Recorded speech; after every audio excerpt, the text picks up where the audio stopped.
সেই আসরের দিবসে হযরত হুসাইন রাদিয়াল্লাহু তাআলা আনহু যখন যুদ্ধ করলেন, সকাল থেকে ইয়াজিদের সাথে যুদ্ধ করলেন, মুআবিয়ার সাথে যখন যুদ্ধ শুরু হয়ে গেল, এই মুহররমের 10 তারিখে যখন যুদ্ধ শুরু হয়ে গেল, সকাল থেকে জোহরের নামাজের আগ পর্যন্ত যুদ্ধ চলল। একাধারে যুদ্ধ চলছে, কাফেরদের সাথে যুদ্ধ চলছে, ইয়াজিদ বংশধরের সাথে যুদ্ধ চলছে। জোহরের আজানের আগ পর্যন্ত 40 জন পুরুষ সাহাবী দুনিয়া থেকে শাহাদাত বরণ করলো। সুবহানাল্লাহ। 40 জন পুরুষ যখন শাহাদাত বরণ করলো, শহীদ হয়ে গেল, হযরত হুসাইন রাদিয়াল্লাহু তাআলা আনহু মদিনা থেকে মাত্র একজন মাত্র পুরুষ ছিল। আর সমস্ত তাঁবুর মধ্যে সব মহিলারা বসা।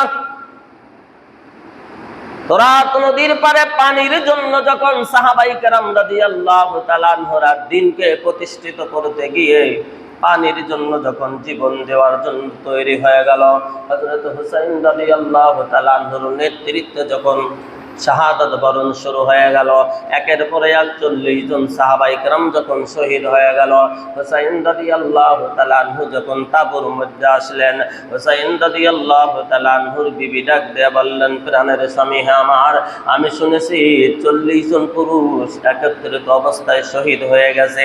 এই মদিনার থেকে মাত্র 40 জন পুরুষ আমরা এসেছিলাম, কিন্তু আজকে সবাই তো বিধবা হয়ে গেল, সমস্ত মহিলারা বিধবায় পরিণত হয়ে গেল, সমস্ত ছোট বাচ্চাগুলো এতিমে পরিণত হয়ে গেল। ও আল্লাহর নবীর সাহাবী, ও আল্লাহর হাবিবের নাতি হযরত হুসাইন, তুমিও যদি শহীদ হয়ে যাও তাহলে অবস্থাটা কি হয়ে যাবে? আমরা কেমনে মদিনায় ফিরে যাব? হযরত হুসাইন রাদিয়াল্লাহু তাআলা আনহু বললেন যে, বিবি হে আমার, এই ধরনের কথাবার্তা তুমি বলো না, কারণ রব্বুল আলামিন পরওয়ারদিগারে আলম আমার নানার জীবন দিয়ে হলেও এই ইসলাম আমি বিজয় করে ছাড়ব। সুবহানাল্লাহ। হযরত হুসাইন রাদিয়াল্লাহু তাআলা আনহু যখন মুহররমের 10 তারিখ আসলো, আসার পর হযরত হুসাইন রাদিয়াল্লাহু তাআলা আনহু দেখতেছেন আল্লাহর হাবিব সাল্লাল্লাহু আলাইহি ওয়াসাল্লাম হুসাইন এত কান্না, এত কান্না, এত কান্না। আল্লাহর নবী 3 দিনের মধ্যে মদিনায় কোনো খবর নাই। 3 দিন পর্যন্ত রাসূলকে তালাশ করতেছেন। সমস্ত সাহাবায়ে কেরাম পাগল পারা হয়ে গেছে। কোথায় গেলে আল্লাহর হাবিবের পাওয়া যাবে? কোথায় গেলে আল্লাহর নবীর দেখা পাবো? কোথায় গেলে আল্লাহর নবীর সাথে সাক্ষাৎ হবে? আজ 3 দিন ধরে এই মদিনার মধ্যে নবীজির কোনো সংবাদ পাওয়া যায় না। নবী কোথায় গেল? নবী হারায় গেল। নবীরে কে কারা মারলো? কে মারলো? কোথায় মারলো? লাশটা কোথায় পাওয়া যাবে? পাগল পারা হয়ে গেছে মদিনার মানুষ। মদিনার মহিলারা পর্যন্ত পাগল হয়ে গেছে, মদিনার যুবক যুবতীরা পর্যন্ত পাগল হয়ে গেছে, বৃদ্ধ আবাল সকলেই পাগল হয়ে গেছে। ছোট ছোট বাচ্চাগুলো মুখ লাগায় না, ছোট ছোট বাচ্চাগুলো দুধ পান করে না, মায়ের স্তনের দুধ পান করা বন্ধ করে দিল। কোথায় গেল আল্লাহ রসুল? রসুলের মায়ায়, রসুলের প্রেমে পড়ে পাগল পারা হয়ে গেছে, কোথাও রসুলকে পায় না। আল্লাহর নবী সাল্লাল্লাহু আলাইহি ওয়াসাল্লাম উম্মতের মায়ায়, উম্মতের ব্যথায় ব্যথিত হইয়া একটা পাহাড়ের গুহার মধ্যে যাব, 3 দিন যাব। ওই যে গুহার মধ্যে বসে বসে রব্বি হাবলি উম্মতি, রব্বি হাবলি উম্মতি বলে কান্না শুরু করে দিয়েছে। কিন্তু সাহাবায়ে কেরাম পাগল পারা হয়ে গেছে। হযরত আলী রাদিয়াল্লাহু তাআলা আনহু দৌড়ায়, হযরত ওসমান গনি দৌড়ায়, হযরত অন্যান্য সাহাবায়ে কেরাম দৌড়ায়।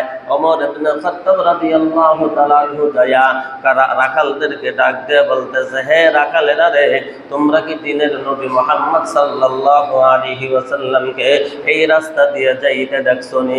হযরত ওমরের প্রশ্নের উত্তর দিতে গিয়ে রাখালেরা ডাক দেয়া কয়, ভাই ওমর, আল্লাহর কসম করে বলতে পারি, ওই লাউজ্জাতের কসম করে বলতে পারি যে আল্লাহ তোমাকে আমাকে তৈরি করেছে, ওই আল্লাহর কসম করে বলতে পারি, আল্লাহর নবী মুহাম্মদ সাল্লাল্লাহু আলাইহি ওয়াসাল্লামকে আমরা কেউ চিনি না, আর তার চেহারাও আমরা কেউ দেখি নাই, আর তার সংবাদও আমরা কেউ পাই নাই। তবে ভাই ওমর, একটা কথা তোমাকে বলতেই পারি, সেটা হলো এই পাহাড়ের গুহার মধ্যে আজ 3 দিন যাবত একটা লোক শুধু উম্মতি উম্মতি বলে কান্না করে। এই লোকটার কান্না দেখে আমাদের উটগুলো ঘাসে মুখ লাগায় না। হযরত ওমর রাদিয়াল্লাহু তাআলা আনহু দৌড়ায় গেছেন, যায় ডাকতেছেন যে আল্লাহর নবী সিজদায় পড়ে উম্মতি উম্মতি বলে কান্না করতেছেন। হযরত ওমর চোখের পানি ছেড়ে দিয়ে সিজদায় পড়ে ডাক দেয়, বলে মালিক, আয় আমার আল্লাহ, আয় আল্লাহ তাআলা, ও পয়গম্বর আপনি সিজদার থেকে মাথা উঠান। আমি ওমর ঘোষণা দিয়ে দিতেছি, রাসূল আপনার আর কাঁদতে হবে না, উম্মতের জন্য আর মায়া করতে হবে না। ও পয়গম্বর আমি ওমর আমার এই ক্ষুদ্র জীবনে যত নেক আমল আমি করেছি সমস্ত নেক আমলগুলি আমি আপনার উম্মতের জন্য দান করে দিলাম, তবু আপনি কান্না করেন না, সিজদার থেকে মাথা উঠান। আল্লাহর নবী কোনো কথা বললেন না, শুধু কাঁদতেছেন আর কাঁদতেছেন।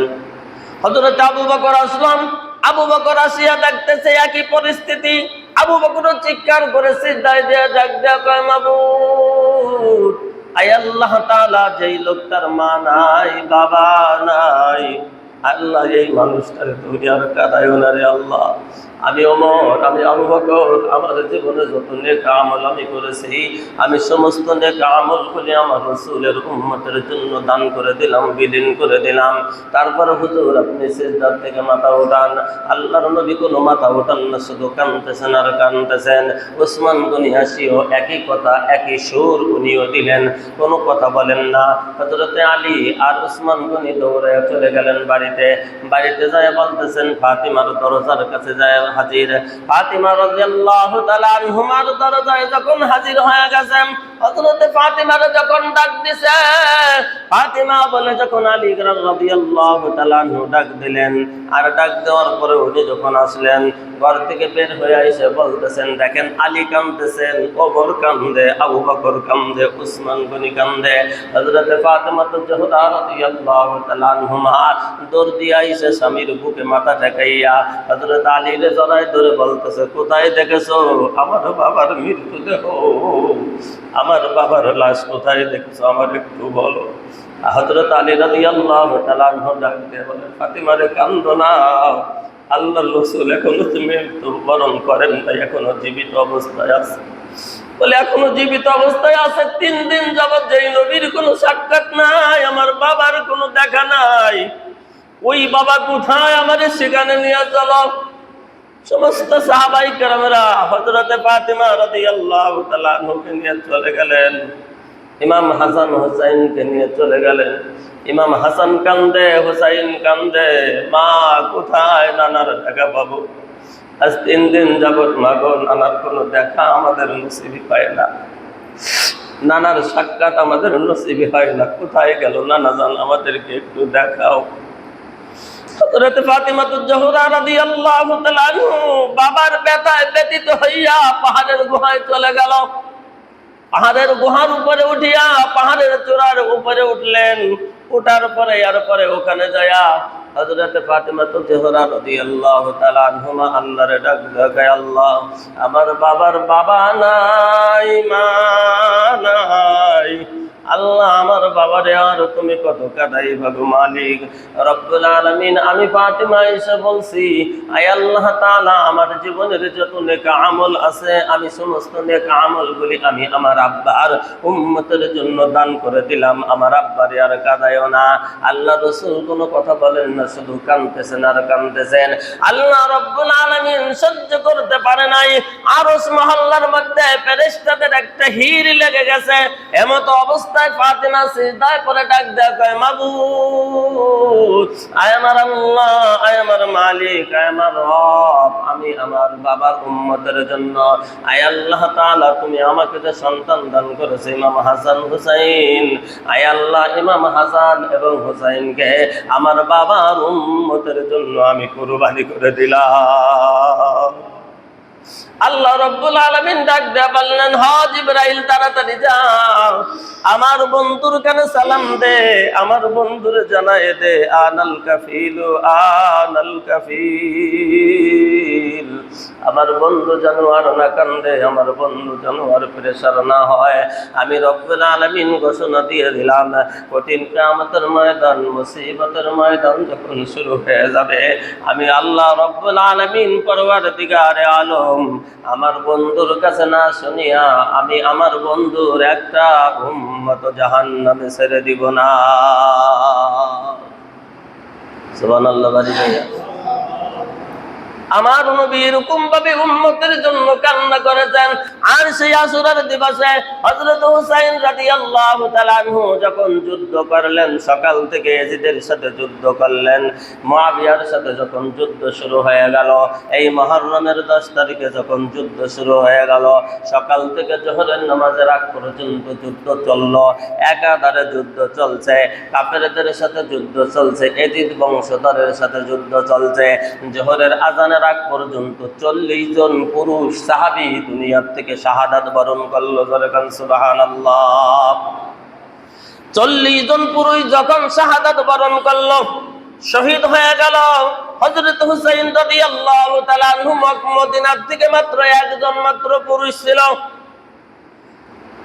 আর সমস্ত তাঁবুর মধ্যে সব মহিলারা বসা।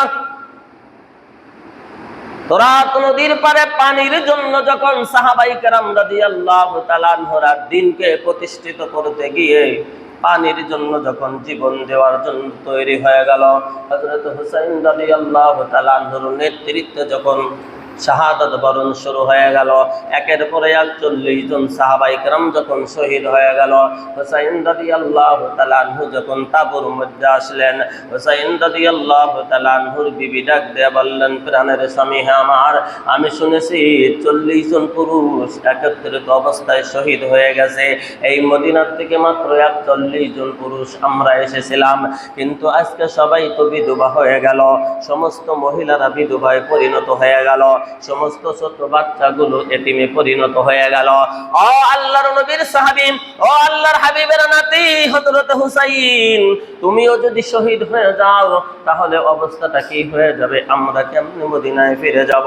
হযরত হুসাইন রাদিয়াল্লাহু তাআলা আনহু বললেন যে, বিবি হে আমার, এই ধরনের কথাবার্তা তুমি বলো না, কারণ রব্বুল আলামিন পরওয়ারদিগারে আলম আমার নানার জীবন দিয়ে হলেও এই ইসলাম আমি বিজয় করে 4 বছরে।